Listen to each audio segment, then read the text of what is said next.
जय गुरु जी, शुक्राना गुरु जी। आज हम दिव्य आभा का चैप्टर 104 पढ़ने जा रहे हैं। मेरा मुझ में कुछ नहीं, जो कुछ है सो तेरा। गुरु ग्रंथ साहिब का यह तुक मैं अपने गुरु जी को समर्पित करता हूँ, जिन्होंने हमें अपनी शरण में लिया और हमारे जीवन को परिवर्तित कर दिया। गुरु जी से मिलने से पूर्व हमारे जीवन की कोई दिशा नहीं थी। जीवन में जैसी परिस्थितियाँ उत्पन्न होती थी वैसे ही उसका सामना करते रहते थे। हम ईश्वर की सत्यता को समझने में असमर्थ थे। 25 वर्ष पूर्व मेरा बेटा अपनी श्रवण शक्ति खो चुका था। कोई औषधि, संत या तांत्रिक हमारी सहायता नहीं कर पा रहे थे। फिर जैसे कहा जाता है, जब शिष्य अधिकारी बन जाता है, गुरु प्रकट होता है, और ऐसा ही हुआ। अचानक एक संबंधी के कहने पर हम गुरु जी के पास पहुँचे। श्रवण शक्ति लौट आई। जब पहली बार हमने गुरु जी के दर्शन किए, उन्होंने मेरी पत्नी को हमारे सावधि बचत खाते की संख्या, मेरी पत्नी की साड़ियों की संख्या, मेरी पत्नी को अच्छी दक्षिण भारतीय साड़ियाँ पसंद हैं, उसके पास सब स्वर्ण जेवरों का वजन और मेरे बिके हुए घर की सही राशि भी बता दी। अंतिम बात मैंने पत्नी को नहीं बताई थी, क्योंकि मैं महिलाओं की हीरे में रुचि के बारे में जानता था। प्रसंग छोटा था, पर मेरा सोचना स्वाभाविक ही था। फिर सत्संगों को सुनने के बाद मेरी उनसे मिलने की जिज्ञासा जागृत हो गई। मैंने उनको अपने पुत्र की श्रवण शक्ति के बारे में बताया तो उन्होंने तुरंत उसके कान में प्रतिदिन बादाम रोगन की एक बूंद डालने को कहा। 10 दिन के उपरांत मेरे बेटे के कान में अत्यंत पीड़ा हुई।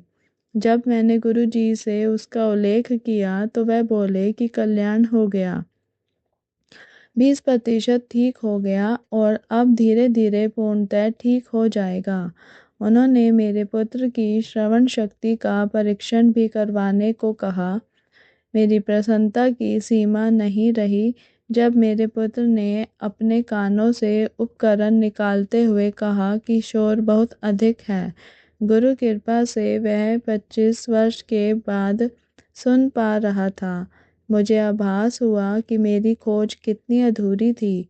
इधर गुरु जी के चरणों में उनकी दया, मेहर, कृपा और अपने सतगुरु रब स्वामी सब मिल गए थे। चाय की पत्तियों में संदेश। गुरु जी के पास आने पर हमें अनेक सत्संग सुनने को मिले।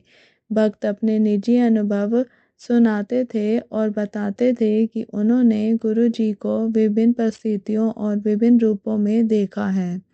मेरी पत्नी में उसी प्रकार से गुरु जी के आशीष प्राप्त करने की इच्छा हुई। यह नहीं पता था कि वह इतनी शीघ्र पूर्ण हो जाएगी। नव वर्ष आ रहा था और उसकी पूर्व संध्या पर हमारा बड़े मंदिर जाने का कार्यक्रम था, किंतु मित्रों के बार बार कहने पर हमने उनके साथ वह समय व्यतीत करने का कार्यक्रम बना लिया। गुरु जी के मन में कुछ और ही विचार था। प्रतिदिन की भांति मेरी पत्नी चाय बना रही थी। जब उसने पानी में चाय की पत्ती डाली तो उसने सर्प के फन का आकार ले लिया। यह सोचकर कि यह संयोग था, उन्होंने चाय की पत्तियों को बार बार पानी में डुबोया तो हर बार वही आकृति बन जाती। यह देखकर वह भयभीत हो गई और उसने मुझे बुलाया। देखकर मैंने बताया कि गुरुजी बड़े मंदिर आने का संदेश दे रहे हैं।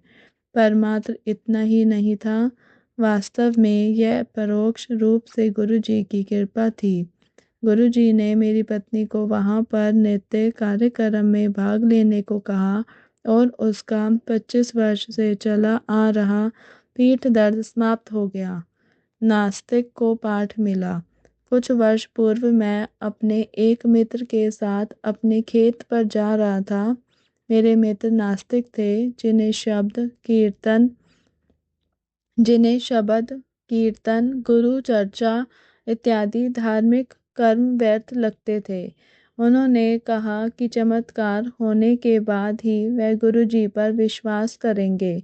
इतना कहने की देर थी कि पीछे से एक ट्रक ने कार पर जोर से टक्कर मारी। कार तो पूरी क्षतिग्रस्त हो गई। दुर्घटना इतनी भयंकर थी कि हम दोनों उछलकर बाहर धरती पर आ गिरे और अर्धचेतन हो गए। हाँ, होश आने पर हमने देखा कि दोनों में से किसी को चोट नहीं आई थी। उठने पर मेरे मित्र स्तब्ध थे। मैंने उनको कहा कि आप इसी चमत्कार की प्रतीक्षा में थे।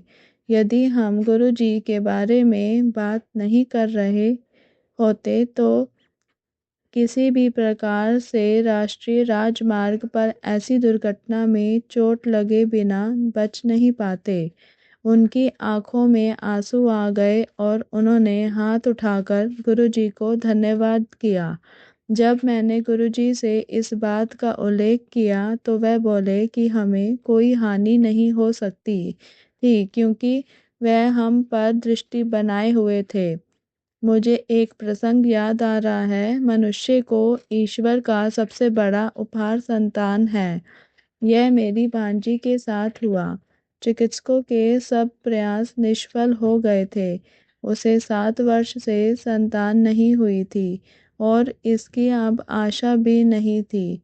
जब वह भारत आई और उसने गुरुजी के दर्शन किए तो उसके या किसी और के कुछ कहने से पूर्व ही उन्होंने उसे बेटी से संबोधित करके कहा कि उसका काम अक्टूबर में हो जाएगा। हम में से किसी को भी गुरुजी के कथन का तात्पर्य समझ नहीं आया। वह मई का महीना था। कुछ दिनों बाद वह अमेरिका वापस चली गई। गुरु कृपा से वह अक्टूबर में गर्भवती हुई और चिकित्सक दंग रह गए। उसने एक पुत्र को जन्म दिया। गुरुजी द्वारा दिया गया हर बालक होनहार होने के साथ अपने माता पिता के लिए एक अनमोल रत्न होता है। हृदय रोग के लिए समोसा। एक बार मेरी नाड़ी की गति 180 हो गई। चिकित्सक ने तुरंत शल्य क्रिया का परामर्श दिया। मैंने यह करवाने से पूर्व गुरुजी को बताना उचित समझा। मैंने चिकित्सक से मिलकर शल्य क्रिया का समय भी नियुक्त कर लिया। संध्या को मैं गुरुजी के पास गया। उन्हें मेरी समस्या का पहले से ही ज्ञान था। उन्होंने संदेश भेजकर कहा कि सब ठीक हो जाएगा। उस दिन गुरुजी ने प्रसाद बांटा। एक अनुयायी समोसे लाए थे। उन्होंने 5 समोसे अपनी मुट्ठी में मसल कर दिए और मुझे खाने को कहा। क्योंकि तला हुआ खाना मेरे लिए विष समान था। मैं चकित था। गुरुजी में आस्था होने के कारण मैंने उन्हें खाया और अपने स्थान पर आकर बैठ गया। उन्होंने मुझे फिर बुलाया और 2 समोसे और दिए। मेरा पेट भरा हुआ था किंतु मैंने किसी प्रकार से वह भी खा लिए। उनके चमत्कार से मेरी नाड़ी घटकर 70 हो गई। अगले दिन चिकित्सकों ने अपना निर्णय दे दिया कि मुझे शल्य क्रिया की कोई आवश्यकता नहीं है। मेरे लिए गुरुजी की महानता और प्रेम ऐसा है। रोग परिवर्तन।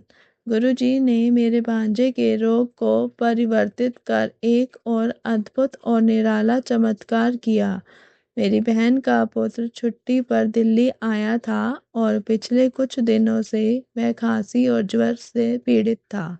मेरी बहन रूबी जो स्वयं चिकित्सा है ने उसे कुछ औषधियाँ दी थी। जब उसका रोग समाप्त होने को नहीं आया तो मेरी बहन ने उसके कुछ परीक्षण करवाए। परिणामों से पता लगा कि वह अधिश्वेत रक्तता रक्त कैंसर से पीड़ित है। केवल एक चिकित्सक ने अंतिम परिणामों तक प्रतीक्षा करने को कहा। मेरी बहन तो अत्यंत चिंतित हो गई और उसने गुरुजी से अपने पुत्र को बचाने की विनती करी। इस बीच मैं दिल्ली आया और जब मैंने गुरुजी के दर्शन किए तो उन्होंने मुझसे रूबी के बारे में पूछा। मुझे इसका संदर्भ समझ नहीं आया तो मैंने उत्तर दिया वह ठीक होगी। बाद में मैंने उसको फ़ोन किया तो उसने कहा कि अगले दिन वह गुरुजी के यहाँ चलेगी। गुरुजी के यहाँ जाते हुए उसने पूरी बात बताई और कैसे उसने गुरुजी से प्रार्थना करी थी। केवल अंतिम परिणाम से पता चला कि उसे रक्त रोग नहीं अपितु शरीर के ग्रंथि की समस्या थी। जब हम गुरुजी के चरण स्पर्श कर रहे थे तो उन्होंने रूबी को बताया कि उन्होंने उसके पुत्र का रोग परिवर्तित कर दिया है, क्योंकि किसी को इस बारे में ज्ञान नहीं था। हम चकित रह गए। ऐसे हैं हमारे अपने गुरुजी जो सदा हमारी समस्याएं कष्ट समाप्त कर देते हैं। उनके बारे में सोचते ही वे प्रकट हो जाते हैं। सब्जी बेचने वाले को दृष्टिदान। मेरे एक घनिष्ठ मित्र ने चंडीगढ़ में एक भूखंड खरीदा था, पर उसके बाद उन्होंने पाया कि उसके नीचे जल नहीं है। जब उन्होंने इस समस्या का उल्लेख गुरुजी से किया तो उन्होंने भूखंड के एक कोने पर 120 फीट तक खोदने को कहा। उन्होंने यह भी कहा कि यदि जल बेचा गया तो वह सूख जाएगा। उन्होंने गुरुजी के निर्देशों का पालन किया और वहां से जल प्रवाहित होने लगा। भूजल के प्रवाह का मार्ग 100 वर्ष बाद बदल गया था। गुरुजी स्वयं ईश्वर हैं, क्या इसके लिए किसी और प्रमाण की आवश्यकता है? गुरुजी श्रद्धा, विश्वास और समर्पण से आए हुए प्रत्येक व्यक्ति की सहायता करने को सदा तत्पर हैं। चंडीगढ़ के सेक्टर 22 में एक गरीब सब्जी वाला था जिसे 2 आकृतियां दिखाई देती थी। चिकित्सकों के अनुसार उसके मस्तिष्क में गुल्मा था, जिससे उसको दृष्टि दोष हो गया था। उसकी शल्य क्रिया हुई पर 6 माह बाद उसी रोग की पुनरावृत्ति हो गई। उसकी दोबारा शल्य क्रिया हुई। गुल्मा असाध्य था और वह 3 माह के लिए अचेतन अवस्था में चला गया। होश आने पर चिकित्सकों ने कहा कि वह और कुछ करने में असमर्थ है।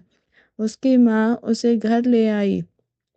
उसने गुरुजी के बारे में सुना तो उसने अपने पुत्र को ठीक करने के लिए विनती करी।